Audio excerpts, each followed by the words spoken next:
नमस्कार मेरे प्यारे साथियों, एक बार फिर से आप सभी का स्वागत है आपके अपने YouTube चैनल सिंह मैथमेटिक्स पे। आज एक बहुत ही खास और इम्पोर्टेंट सेशन होने वाला है जिसमें हम 10 इम्पोर्टेंट क्वेश्चन डिस्कस करने वाले हैं जो कि सर्कल में, ब्रेथ में, हर एक पेपर में बार बार आपको देखने को मिलेगा। तो चलिए बिना वक्त खराब किए हम डायरेक्ट स्टार्ट करते हैं क्वेश्चंस पे। और जो पहला सवाल है वो देखिए कि एक ब्रेथ ए की त्रिज्या ब्रेथ बे की त्रिज्या की दुगनी है। यहां लिख लीजिए ए, यहां लिख लीजिए बी, और ये बी दिया हुआ है। बी की त्रिज्या सी की त्रिज्या से दुगनी है। बी की त्रिज्या सी की त्रिज्या से दुगनी है। अगर हम इसका रेडियस का रेशियो बनाएं तो बी सी का डबल है, तो एक का डबल हो गया 2 और 2 का डबल हो गया 4। तो ये अनुपातिक मान बन गया 4, 2, 1। क्वेश्चन पूछ रहा है कि उनके क्षेत्रफल का अनुपात क्या होगा। उनके क्षेत्रफल का अनुपात क्या होगा, मतलब एरिया का रेशियो कितना होगा। ब्रेथ का एरिया होता है, ब्रेथ का क्षेत्रफल सभी को पता है पाई आर स्क्वायर होता है। तो पाई इसमें भी आएगा, पाई इसमें भी आएगा, पाई इसमें आएगा। रेशियो लेते समय पाई कैंसिल हो जाएगा, तो केवल हमें आर स्क्वायर निकालना है। तो 4 का स्क्वायर 16, 2 का स्क्वायर 4 और 1 का स्क्वायर 1। तो अनुपातिक मान जो आया एरिया का 16, 4, 1। ये देखिए आंसर लगा के आगे बढ़ जाइए। अगले सवाल देखते हैं। अगला सवाल ये कह रहा है कि दो ब्रेथ के क्षेत्रफल का अनुपात 4:7 है, तो उनके त्रिज्या का अनुपात क्या होगा। तो क्षेत्रफल का फॉर्मूला होता है पाई आर स्क्वायर। अब ये अनुपात दिया हुआ है क्षेत्रफल का 4:7, तो पाई आर स्क्वायर दो अलग अलग वृत्त है तो इसकी त्रिज्या भी अलग अलग होगी। R1 R2, पाई से पाई कट गया। पूछा त्रिज्या का अनुपात क्या होगा, तो R1 R2 दोनों पे स्क्वायर है, उधर भेज दीजिए तो रूट में चला जाएगा। 4 का वर्गमूल 2 और 7 नहीं निकलेगा तो √7। तो 2/√7, 2:7। ऑप्शन नंबर फर्स्ट लगा लीजिए। और चलिए इसके बाद हम अगले सवाल पे मूव करते हैं, क्वेश्चन नंबर 3 पे। ये वो सवाल है जो आपको हर एग्जाम में रिपीट होकर देखने वाले। अगर आपने शुरू से लेके वीडियो को बिना स्किप किए कंप्लीट वीडियो देख लिए तो आपको आने वाले परीक्षा में इन्हीं क्वेश्चंस में से कोई ना क्वेश्चंस जरूर देखने को मिल सकता है। अब यहां पर क्वेश्चन कर रहा है कि एक वृत्त की जो परिधि है, पहले ये 4 पाई था और बाद में ये 8 पाई बन गया। पहले ये परिधि 4 पाई था और बाद में ये 8 पाई बन गया। समझने का कोशिश करिएगा। जो परिधि होता है और जो रेडियस होता है और जो डायामीटर होता है, ये तीनों सेम रेशियो में होते हैं। जैसे चाहे रेडियस बोलूं, चाहे डायामीटर बोलूं, चाहे 2 पाई आर बोलूं, 2 पाई कट जाएगा, तीनों का सेम रेडियस होता है। तो क्वेश्चन में हमें परिधि दिया है, तो परिधि को हम r मान लेते हैं, त्रिज्या मान लेते हैं। तो इसका रेडियस बन जाएगा, पाई से पाई कट गया, 4 से 4 ही कम 4 और 4 दूनी 8, तो रेडियस बन गया 1:2। पूछा उसके क्षेत्रफल क्या होगा, तो अभी सिखाया था कि रेडियस का स्क्वायर कर देंगे। 1 का स्क्वायर 1, 2 का स्क्वायर 4, 1:4। 1:4 कहीं ऑप्शन में नहीं दिख रहा है, इसका मतलब है कि परिवर्तन क्या होगा। पहले आपके पास 1 रुपया था, अब 4 हो गया, तो बताइए कितना गुना हो गया, 1 का 4 गुना हो गया। इसका मतलब ऑप्शन नंबर सी लगा के 4 गुना आगे बढ़ जाइए। देख रहे हैं कितना मजेदार क्वेश्चन एग्जाम में पूछे गए हैं। चलिए आगे बढ़ते हैं अगले सवाल पे। अगला जो सवाल था वो क्या था उसको देख लीजिए। कह रहा कि एक वृत्त की त्रिज्या 6 सेंटीमीटर है। एक आपके पास सर्कल है और जिसकी त्रिज्या जो दिया हुआ है वो 6 सेंटीमीटर है। कह रहा है कि दो सकेंद्रीय वृत्तों के समान समद्विभाजित किया जाता है तो सबसे छोटे वृत्त की त्रिज्या क्या होगी।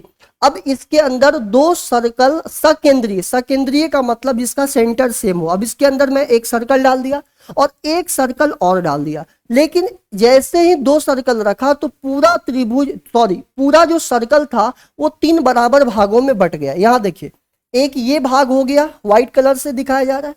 दूसरा जो हो गया यहां देखिएगा, येलो कलर से दिखा रहा हूं, और तीसरा जो दिख रहा है वो आपको ग्रीन कलर से दिख रहा है। तीसरा या अलग कलर यूज कर लेते हैं। तो अब समझिएगा, पूरा जो हमारा क्षेत्रफल था 3 भागों में बट गया। तो पहले तो वृत्त का क्षेत्रफल क्या होता है, पाई आर स्क्वायर। तो पाई आर मतलब ये बड़ा त्रिभुज, जो बड़ा त्रिज्या है उसकी कितना है रेडियस 6, तो बड़ा वृत्त का रेडियस हो गया 6, तो पाई आर स्क्वायर। इसको 3 से भाग दे दीजिए। क्यों, क्योंकि पूरा जो क्षेत्रफल है 3 बराबर भागों में, देखिए एक भाग ये हो गया, दूसरा ये हो गया और तीसरा, 3 बराबर भागों में बट गया। हमसे पूछा कि छोटे वाला का त्रिज्या बताइए, तो पाई, इसका कुछ ना कुछ रेडियस रहा होगा, तो पाई आर स्क्वायर, पाई से पाई कट गया, आर बराबर रूट अंडर 6 का स्क्वायर बन गया 36, और 3 से भाग देंगे तो ये देखिए 12 बार में, रूट 12 को लिख सकते हैं 4 तिहाई 12, 4 निकाल लीजिए बाहर और ये हो गया √3।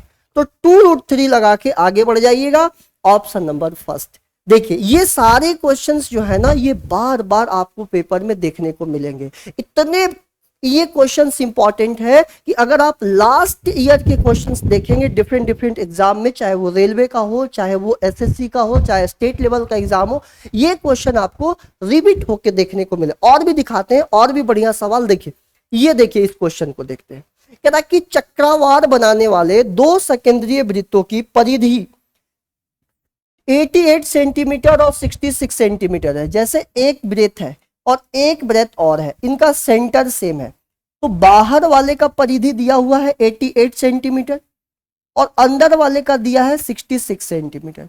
आपसे बोला कि इस चक्रावार की चौड़ाई कितनी होगी, आपसे पूछा है कि इसकी चौड़ाई कितनी होगी, ये इसकी चौड़ाई कितनी होगी। तो चक्रावार की चौड़ाई पूछे तो कुछ मत करिए, दोनों की परिधि को घटा दीजिए, C2 माइनस C1 करिए, C2 माइनस C1 अपॉन 2 पाई। अब देखिए बड़ा परिधि है 88, 88 में से 66 को घटा दीजिए 22 अपॉन 2, और पाई का मान होता है 22/7, 7 ऊपर चला गया, 7 का आधा हो जाएगा 3.5। देखिए 3.5 दिख रहा, ऑप्शन नंबर बी लगा दीजिए। चलिए आगे बढ़ते हैं, कुछ और मजेदार सवाल लेते हैं जो कि बहुत ज्यादा क्वेश्चन बने हुए हैं। यहां देखिए क्या कर रहा है, एक बेताकार पहिए का व्यास 7 सेंटीमीटर है, 22 किलोमीटर चलने में उसे कुल कितने चक्कर लगाने होंगे, कितने चक्कर लगाने होंगे। पहिया एक बार जितना चलेगा उसकी परिधि जितनी होगी उतना चलेगा एक चक्कर में, और इसी तरह से पहिया बार बार चलते चला जाएगा। तो मान लेते हैं कि ये n चक्कर लगा रहा है, एक चक्कर में चलेगा परिधि के बराबर। परिधि का फॉर्मूला होता है सरकमफ्रेंस 2 पाई r। अब 2 में r का इंटू कर देंगे तो ये डायामीटर बन जाएगा d इंटू r। तो परिधि को 2 पाई r भी बोल सकते हैं और dr भी बोल सकते हैं। तो क्वेश्चन में हमारा व्यास दिया है 7 सेंटीमीटर, तो व्यास दे दिया, d का मान दे दिया 7, और यहां से समझिएगा d इंटू पाई हो जाएगा, d हो गया हमारा, और पाई का मान सबको पता है 22/7। तो एक बार में पहिया इतना चलेगा, एक बार में, और ऐसे n चक्कर लगाया है, n बार घूमा है, और कुल उसने दूरी चले 22 किलोमीटर। लेकिन याद रहे ये मीटर में है और ये किलोमीटर में, तो 1 किलोमीटर में 1000 मीटर होता है। अब हमें निकालना है n का मान, 7 से 7 कट गया, 22 से 22 कट गया एक बार में, तो n का मान आ गया 1000। मतलब 1000 चक्कर लगाएगा पहिया, तब जाकर वो इतना दूरी कवर कर लेगा। तो ये बहुत इंपॉर्टेंट सवाल था जो अभी आपके सामने डिस्कस किया गया। चलिए आगे बढ़ते हैं, कुछ और मजेदार सवाल देखते हैं। ये देखिए, ये भी बहुत इंपॉर्टेंट सवाल है, इसको देख लेते हैं, समझते हैं। कह रहा कि एक बस के पहिए का व्यास दिया है 140 सेंटीमीटर, 66 किलोमीटर प्रति घंटे की गति से चलने पे वह पहिया 1 मिनट में कितना चक्कर लगाएगा। 1 मिनट में उसको चक्कर लगाना है, तो कितना चक्कर लगा लेगा 1 मिनट में। अब समझने का कोशिश करिएगा कि 140 सेंटीमीटर उसका व्यास दिया हुआ है डायामीटर, और 66 किलोमीटर प्रति घंटे की गति से चलने पर पहिया 1 मिनट में कितना चक्कर लगाएगा। तो सबसे पहले 66 किलोमीटर प्रति घंटे को चेंज कर लीजिए, तो 66 1 किलोमीटर में 1000, 1 किलोमीटर में 1000 मीटर होता है, और यहाँ पर जानकारी हमें सेंटीमीटर में दिया हुआ है, तो सेंटीमीटर में दिया है 100 से और गुणा कर दीजिए। नीचे आ जाएगा, यहाँ पर देखिए 1 घंटे में 60 मिनट होता है, 60 मिनट, 60 मिनट, 1 घंटे में 60 मिनट, तो 60 से भाग दे देते हैं, यहाँ से 0 से 0 कट जाएगा, और 1100, मतलब इतना सेंटीमीटर डिस्टेंस चला है 1 मिनट में, ये पता चला। और एक चक्कर लगाकर पाई का मान 22/7 और डी दिया हुआ है 140। एक चक्कर में पहिया इतना चलेगा, मान लेते हैं कि उसने n चक्कर लगाए, और टोटल दूरी चला है 1100 पे 2 जीरो और लगा लीजिए, कैंसिल हो गया। देखिए 7 का टेबल 20 बार में, 22 का टेबल पढ़ेंगे, 22 का टेबल 50 बार में, और यहां से जीरो कट गया और 2 का टेबल 50। इसका मतलब है कि 250 चक्कर लगाने पे ऐसा हो जाएगा, 250 चक्कर। देखिए option number C, option number C. आगे बढ़ते हैं और एक सवाल लेते हैं इसी टाइप का, बिल्कुल। एक पहिए का व्यास ज्ञात कीजिए, डायामीटर, जो 2 किलोमीटर 26 डेकामीटर की दूरी 113 चक्कर में लगाता है। अब ध्यान दीजिएगा, एक चक्कर में कोई भी कितना चलता है, तो आप पता है 2 पाई आर के बराबर, और इसने एन चक्कर लगाए। अब यहां एन चक्कर की जगह पता है 113 चक्कर, तो 113 चक्कर, और इसने टोटल दूरी कितने चल ली है, 2 किलोमीटर 26 डेकामीटर। 2 किलोमीटर का मतलब होगा 2000 मीटर, और 26 डेकामीटर का मतलब हो गया 260 मीटर। तो दोनों को जोड़ देंगे तो 2260 मीटर हो जाएगा। अब देखिए 2r, 2 इंटू आर मिल जाएगा डायामीटर, क्योंकि हमसे डायामीटर पूछा है। पाई का मान हो गया 22/7, और यहां 113 हमारा नीचे आ गया 113। इसको कैंसिल कर दीजिए 20 बार, 2 से काट देंगे 11, 2 से काट देंगे 5, तो यहां से d की वैल्यू बन जाएगा। एक बार फिर से चेक कर लीजिए, 2260, ठीक है, पाई d हो गया, यहां से पाई का मान, ठीक है, पाई का मान हो गया 22/7, और 2 इंटू आर हो गया था, क्लियर है। 113 से डिवाइड भी मार दिए। अब यहां से डी का मान बन जाएगा 35/7, 7/35/11। एक बार क्वेश्चन को फिर से रीचेक कर लेते हैं, कहीं पर कोई दिक्कत तो नहीं है।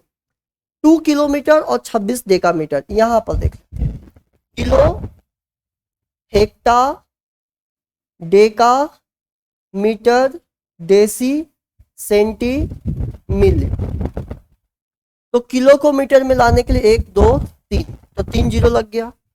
डेका मीटर को मीटर में लाने के लिए 1 जीरो लग गया, ठीक है। दोनों को जोड़ दीजिए, 2260 आ गया। 113 से डिवाइड दे दिए तो यहां से 20 आ गया।